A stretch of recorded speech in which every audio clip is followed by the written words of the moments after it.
Hola muchachos, ¿por qué se habla del mayor fracaso del MiG-35? Suena feo, pero es así.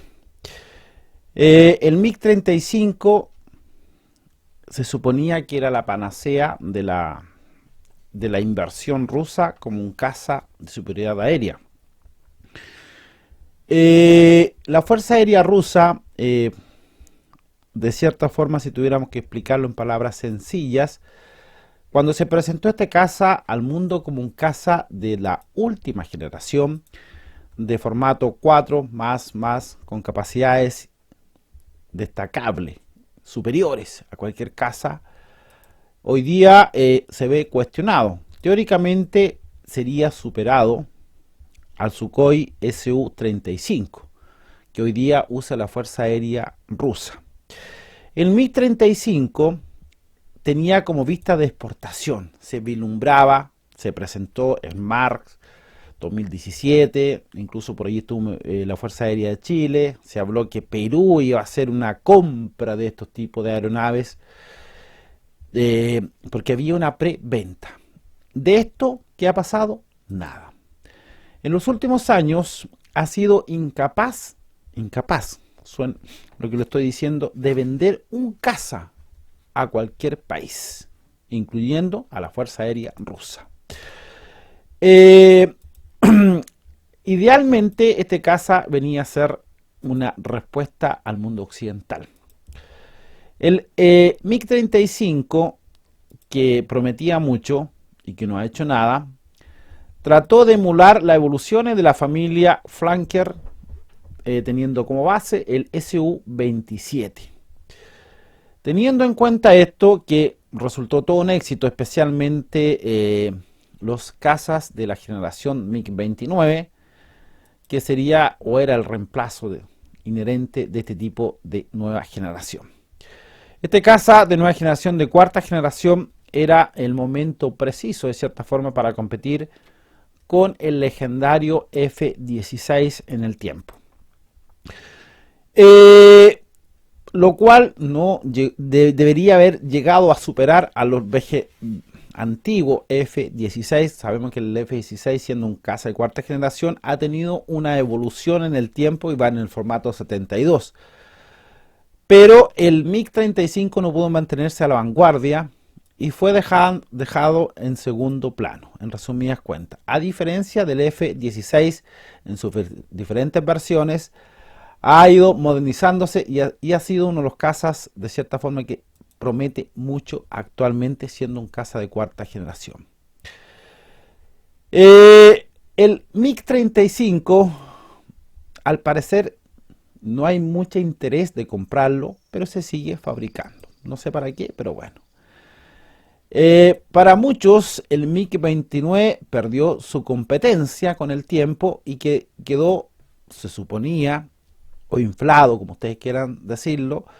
El MiG-35 era la respuesta del MiG-29, con todos los adelantos tecnológicos y las nuevas capacidades. Como ya habían sabido, que fue necesario la reputación que se limpiara, especialmente con su contrincante, donde en su debido momento el medio estatal ruso Sputnik habló y llegó a asegurar que podía competir este tipo de caza, incluso con la generación de quinta generación, como un F-35, el MiG-35. Así de potente era. También se dijo que sería el caza más moderno de la Fuerza Aérea Rusa, cuando ya contaba con un confiable y poderoso Su-35. Ya. En vía de desarrollo, el Su-57, que es un caza de quinta generación, todo el mundo lo sabe, que también se ha construido muy poco de estos tipos de cazas. Se suponía que Rusia debía tener por lo menos 100, no supera el número 27 aproximadamente de Su-57. Por lo tanto, la evolución de este tipo de caza, el MiG-35, que es una versión moderna del MiG-29, se ha habido estancado especialmente por el alto costo, son 30 millones de dólares, algo así, incluso el formato más económico,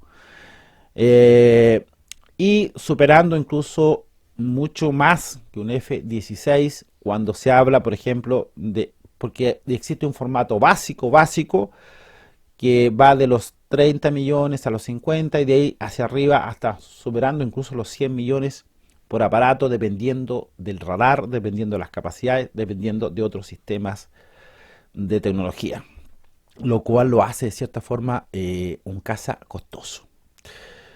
El MiG-35 lamentablemente se fue quedando rezagado y en temas de venta, por ejemplo, como países como la India prefirió construir a nivel global el Texas, se fue quedando afuera, por ejemplo, en venta de China, Azerbaiyán, Nigeria y también Pakistán, que fue desarrollando su propio caza, como el JF-17 chino, pakistaní. Se suponía que estos eran los futuros clientes. Por ejemplo, Bulgaria también y Eslovaquia prefirieron el F-16 en vez del MiG-35. Polonia y Malasia, por ejemplo, prefirieron el FA-50 y el avión de combate surcoreano, chiquitito, pero lo prefirieron eso. Brasil también prefirió trabajar con el Gripen NG. Si tuviéramos que concluir este tema, es uno de los peores inversiones que ha hecho o estos tipos de proyectos que ha hecho Rusia. Nadie quiere el caza. Muchos el Su-35 en vez del MiG-35. Quedando de cierta forma a la deriva. ¿Qué va a pasar con este caza? Es la gran pregunta. Ni siquiera Rusia quiere producirlo. Ni siquiera Rusia tiene una sola ala de combate conformada por este tipo de aeronave. Así de elocuente es. Por lo tanto, tener en cuenta estos valores, porque muchas veces se dice o se habla de ciertos cazas que son muy importantes y se vendió como la panacea en su debido momento. Hoy día podemos decir que este caza fue el fracaso de la historia militar rusa. Un caza, como ya le he mencionado, que nadie lo quiere. Y que muchos que en su momento hablaban que ellos posiblemente lo podían comprar, como era en el caso, por ejemplo, el mismo Perú. Hoy día sabemos que este caza no cumple las expectativas ni los requerimientos de las fuerzas aéreas más humildes como las fuerzas aéreas más complejas globales. ¿Un fracaso? Por supuesto que sí. Dejen su comentario, chicos. Dejen su comentario. Parece que este caza que, como le dije, y esto viene en marzo 2017, 2018, se presentó como la panacea. Hay varios portales especializados en temas de defensa y hablan de cierta forma de este caza que no cumplió las expectativas, incluso para las propias fuerzas rusas. Incluso se suponía que iba a reemplazar en forma paulatina los MiG-29. Muchos de ellos hoy día fueron reemplazados por otro tipo de caza, como el Su-30, incluso se actualizó algunos MiG-29 para los portaaviones, para el portaavión ruso, se trabajó con el Su-34, es cosa de ver lo que está pasando en Ucrania. En Ucrania hoy día se trabaja con el Su-34 y no con los MiG-35, que supuestamente era la panacea.